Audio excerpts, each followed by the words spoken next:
Alright,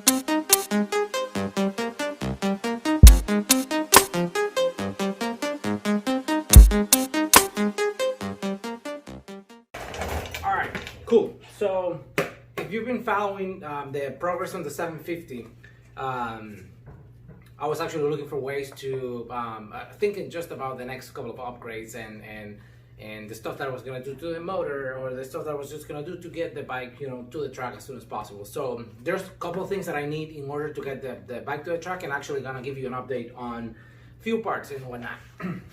So I just took out the front cover for the front counter sprocket, and it's a 16, which, if I remember correctly, this bike comes with like 1743, which means that I have a 1644, so I have an acceleration kit, which is a -1 and a +1. So for now, the actual sprockets are in good, decent shape, and the chain is not binding a lot. It's like loose right now because I'm working with this, as you can tell. So I'll be putting that in a different video. But for now, I'm okay with the sprocket, so that's something that's like check.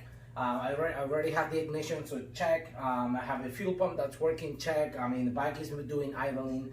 I have a, for the most part, normal and decent exhaust for now. And then I was debating whether or not I wanted to work on the bike in terms of making it pretty and whatever. So I decided that, I think I mentioned last time that I wanted to make the bike functional rather than like pretty right now. So that's what I'm sticking with.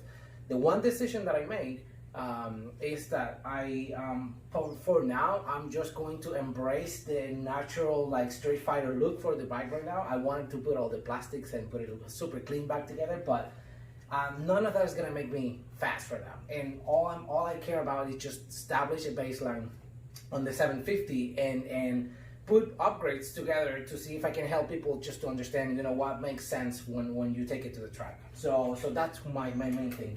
The other thing that I just remembered that I need in order for me to take it to the track is a chain guard. They're not gonna let me run without a chain guard, so I need to get one. So I'll just buy one in the next couple of days, and I should be pretty good and set to go. So for now, since I mentioned that I'm going to be embracing that like Street Fighter look, I started looking into super bike tails and like the ones that are like super high, and looking for maybe a decent headlight that I can put on the front. And I will have to make something about the cluster, because the cluster is not actually installed at the moment, because we don't have the fairing stay, which is the place where they, you know, get installed to.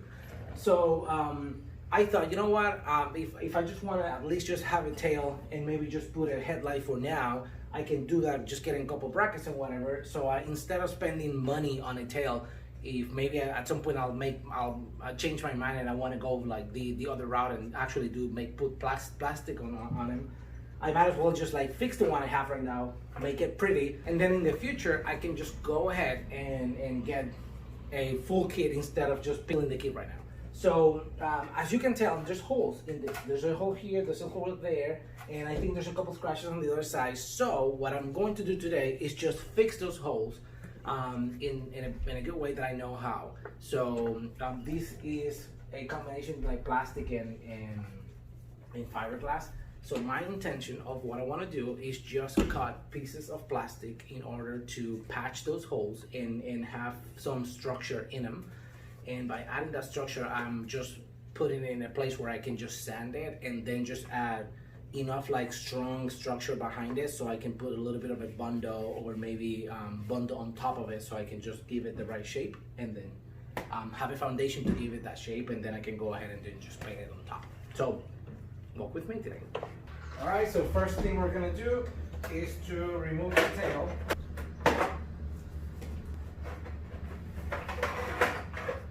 All right, so if you look at the fairing, fairing has this area right here that it's completely gone. The paint and the actual material is gone, and then you have this hole in here, and then let me see what else. I mean, for the most part, I mean, scratched, but you know, fairly decent. And then this is definitely not a tail that was for this bike, so I can tell that there's, you know, a couple areas that didn't fit correctly, and I can work with that as well. And then you have this hole in here, which I'm not super concerned because this actually doesn't line up with anything on the bike. So, but I can still add a little bit of a structure to here by blending these two areas, and not blending, but like welding, I guess, these two areas. For this, you're gonna need a soldering iron, scissors, plastic, knife, and safety wire. So I start by sanding the area. I mean, there's not a whole lot of paint in the area because actually there's no existing material, but I'm just extending the area with no paint just so I can get, perfect or the best possible adhesion. So here I'm just taking my plastic and trying to draw the same contour based on the hole that I have on the fairing, and so I can just go ahead cut it.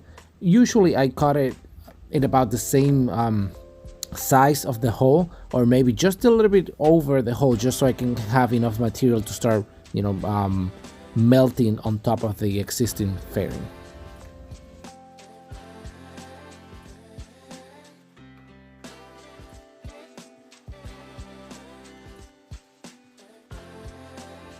Now that I have the piece, I'm just cutting the edges or the excess, just so I can get it as close as possible without depending on the contour of the pieces, how careful you have to be. And now I'm just going to position on top of the piece, and then I'm just going to start slowly with the soldering iron on the corners, try to get a stick by melting the material and try to create that bond between both of them. I think that's the most important thing. It's just that we're not just trying to stick to the piece, but ideally you want to melt it in a way where both of the materials come together as a single piece.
All right, so that was a fairly easy process. So of course, this is not perfect, and I was not expecting to be perfect. What I want to show you here right now is like this portion, look, and I'm actually gonna go from the back. It's hard, the bonding that's been created between both of the plastics. So for now, this is good. So now what am I gonna do? I'm just gonna continue to add a little bit more layers. Like if I understand, like if I were to look at this piece like this, you can tell like there's some contouring here, and then this kind of lost it because like where the edge was, it actually went away. You see that? Okay. So the intention is for me to maybe make this line in the middle a little bit more pronounced, but that's something that I can do also in combination with like the bondo at the end. So I'm not really super concerned about being able to get the right shape. I'm more concerned with giving some strength to the portion that I'm gonna come later sand and have something to sand to and something for the bondo to adhere to. So now I'm just gonna go ahead and repeat the process again. So basically I'm just gonna be starting cutting pieces. In this case, I'm just gonna actually use a larger piece because I already have the hole covered with the first one, and now I'm just gonna try to see if I can just get more coverage that covers the entire thing. In my specific case, I'm actually dealing with an area which has kind of like a pointy contour based on the fairing like I showed before. So what I'm doing is I'm just taking somewhat of the shape that from the existing right side of the fairing, just so I can mimic that same shape and then use it on the other side just to replicate the corner on the area that's missing. I'm just gonna sand it out a little bit more just so I can get some of the paint out, since I know that my piece is gonna be bigger. I'm using now a little bit of alcohol just to clean the area up. And now what I decided to do was actually to cut the piece into. Why I did that, if you remember, this is kind of like two pieces coming together and forming that shape. I'm sorry. So what I did is just to cut him so I can give him the right position and then create or mimic that same contour or shape that we have on the other side.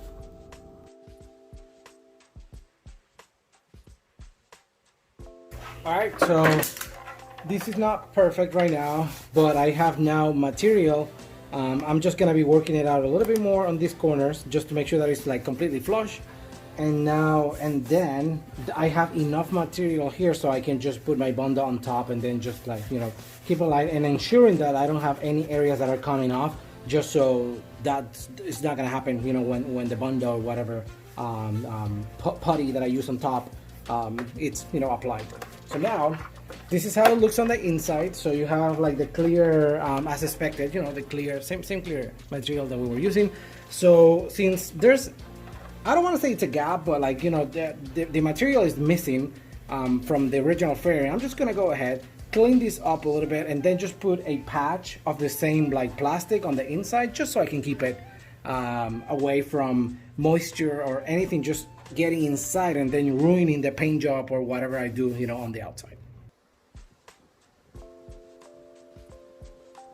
So what I'm going to do now, I'm just gonna take very small pieces. I'm going to be applying heat to the pieces, and I'm just gonna get them to melt within the plastic, just so in addition to the bonding that's been created between the two plastics, I have a piece of metal on the inside, like keeping that bond, you know, pretty hard between them, so the plastic actually is not gonna come away. As a example, or maybe just one of the pieces, I'm just gonna take this. I want to say that's like 1/2 inch or something like that. I'm gonna take my solder, and for example, I want to blend this portion right here where you see, maybe you can see the black in the back, and then you can see like the plastic in the on the other side, which is the clear plastic that I've been welding. So what I'm going to do is just put it like this, perpendicular, I guess, to the line, and I'm just gonna position it. Oops. So I'm just gonna position this one right here. Actually, it's gonna be perpendicular but kind of diagonal at the same time, just so it goes with the contour. And I'm just gonna put my soldering iron on top. This is just gonna be heating up the wire, and you'll see magic happening in 1 second. You see that? It's already sinking. I continue to apply pressure. It's making it so hot that it's going through it. So now it's completely inside of the plastic, and I'm just gonna go ahead, move the plastic around, and this way I'm just creating a bonding where plastic is actually gonna live on top of that rock. Burn right finger right through it. You can actually bend the metal too if you desire. Then I'm just gonna make sure that I have some of the rod on this section too, the black section. All right, so at this point I just covered both of the holes in the fairings, so I'm just trying to, you know, to get them as flat and flush as possible, so that I'm ready for, you know, Bondo or putty.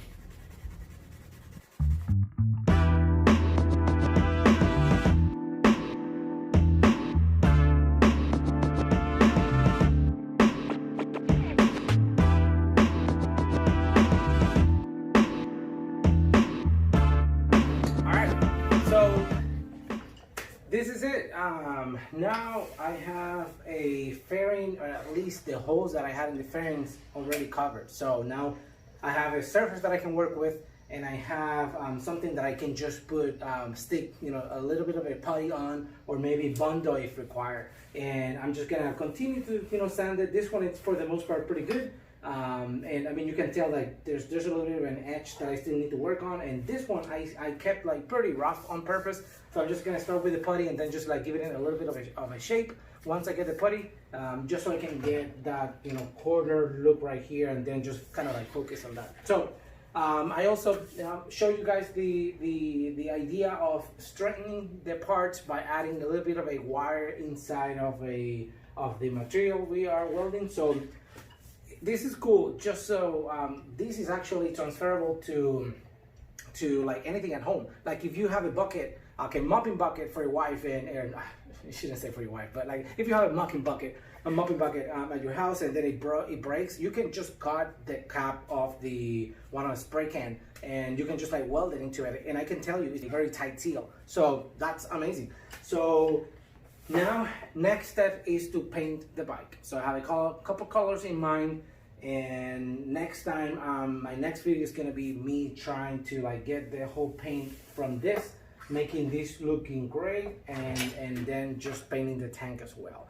Since I guess I am kind of going on the direction of like doing this like budget build, it cost me not a whole lot of money, so I am going to continue. I can either choose to do like premium paint, or I can just go ahead and choose the paint from a Home Depot or Lowe's, as long as it's something that sticks to metal or plastic. And like people say, 80% of the work or the quality of the work is going to come out on the preparation, so we can just go through that, and that's what I have in mind for the next one. So just like keep sending me the pictures like I've been telling you, and then I'm just waiting on a couple parts for this like I mentioned before, and I'm just hoping that you guys are interested in see what's coming next and you are enjoying this. If you have any questions about this, just let me know and I'll be happy to help you, and hoping you enjoy it, and hopefully this is something you can do in the future. All right, cool, have a good day.